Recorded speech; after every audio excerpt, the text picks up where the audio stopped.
Hello, welcome to another episode. And today we're starting this slightly different to normal. This is the Mercedes Citan.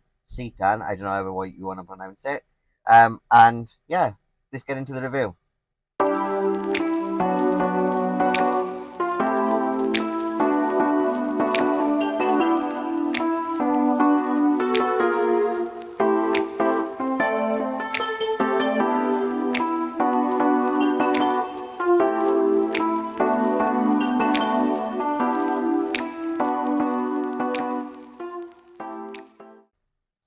So, like I said, this is the Mercedes Citan or Citan. Um, and the reason that I'm not sitting in my chair is because I'm doing a couple of reviews, or the last ones that I've done, is you haven't been able to see the transfer, and I haven't been able to show you sort of how high vehicles have been for me to get in and out of. So as you can see, it is slightly higher than other normal reviews that I'm used to. But again, it's still not doable by myself. But that being said, all of that aside, I'll be honest, it's the first proper van that I've driven. You will see this has got no rear seats. And honestly, I love it. Absolutely love it. It reminds me of a program that used to be on BBC. All right, the van isn't quite as yellow as the particular program I'm on about. But yeah, I love it. Um, and I feel a bit like a white van man, but in a yellow van. So I want to show you around the back of the van. In the back of the van, you'll see there's quite a lot of space. I mean, even if this came with 7 seats, or even just as a five-seater van, it's really nice to look at. Then we're going to come round to the side, and you'll see then in the side there's the side entry. And yeah, this is the Mercedes Citan, and believe it or not, it drives just like a car, if not better. So let's show you inside it. This is the interior of the Mercedes Citan. Now, as you'll see, Mercedes have kind of stuck with your traditional gear stick, which I love it. I've got to be honest. This also comes with climate control. We've got its own, even though it's analog, it's really good. This also comes with a touch screen, which you've got Apple CarPlay, Android Auto, or if you don't want to use that, you can just have your simple Bluetooth. Then we're going to come over to this steering wheel. Um, so we've got, like on Mercedes cars, so all of this side here controls the infotainment system, and then the right side is your speed control, which is controls, sorry, your cruise control speed limiter, and then we got your set, minus, and plus, and then reset and cancel. Um, I really like an analog instrument display. I much prefer that over digital.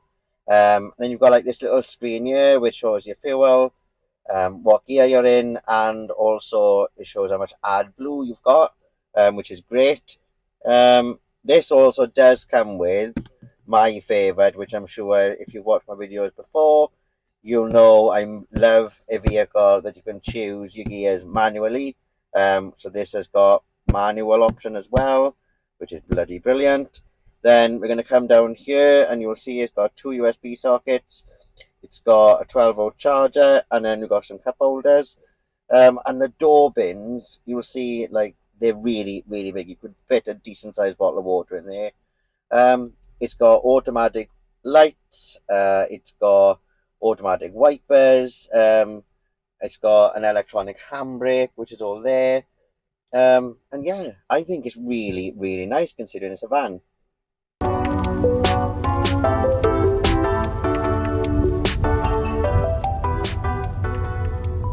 So we've been for a little drive in this van, and I've actually lived with it for just under a week. And do you know what? Even though getting in and out is a little bit difficult, but it's not as difficult as some other cars that are reviewed. And with a bit of assistance, it's great. I'll be honest, I don't want to give it back. I have even asked Mercedes if I can keep it a bit longer. So fingers crossed they let me. So the reason that I think that this van is great, one, because it drives just like a car, like I said earlier, if not better. But also, I just think that it's not. Well, I don't know. Maybe I'm wrong, but I just don't think that other vans are like this. So I think that's one thing that Mercedes do well is make vans as well as their cars. Um, so that brings me on to my ratings. Now, the first one, accessibility, I'm going to score it a 3, only because I can't get it in here by myself. But that is all it is. Practicality, I'm going to score that a 5 because you can just, I know it's a van, but you can just put the chair in. There's plenty of space in the back. Um, then we've got, what have we got then? Comfort. I'm going to score it a 5 because honestly, it's really comfortable. Again, considering it's a van, you wouldn't think it would be. Both the seats are comfortable and the actual ride, is just brilliant. And then performance, I'm going to score that a 5 because fuel economy, sorry, fuel economy is the best I've seen in a car or a van in a long time. Whether that's because this is a diesel and there's only the two seats, it's extra light, I'm not sure. But honestly, I have driven everywhere in this van for the last week or just under a week. And honestly, it's not even used half a tank of diesel. And that's not just motorway runs. There's little trips as well. Because when I'm filming these reviews, I like to give an honest opinion on it, and an honest feedback, not only to Mercedes but to yourselves. Um, and then yeah, honestly, it's fantastic. It really is fantastic. So with all of that said, I hope you've liked the first van review that I've done. Hopefully there'll be other van reviews that I can do as well. And yeah, thanks for watching. Let me know what you think of this van if you've driven one before, or if you've driven one of its sisters, which is based on a Renault Kangoo. This van is, believe it or not, just got a Mercedes badge on it. So yeah, thanks for watching, and I'll see you all again soon.